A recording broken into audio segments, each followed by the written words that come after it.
And I have a Master Blend marinade that I always keep on hand. I actually freeze it and make a lot of it. It's really simple to make. I use 3 heads of cilantro, finely chopped.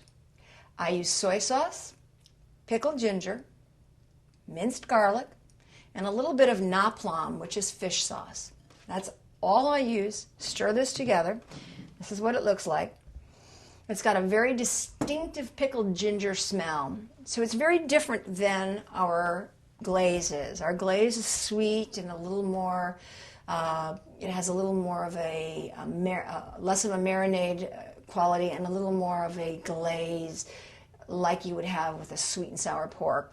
Whereas this is going to have some real spice to it. It's got a bit of heat. The pickled ginger has its own little bite. And it's going to make it wonderful. So now we're going to get to our pork roast, and we're going to take it over to the grill, and we're going to sear it on all sides before we put it into the oven to roast. But before that, we're going to glaze it.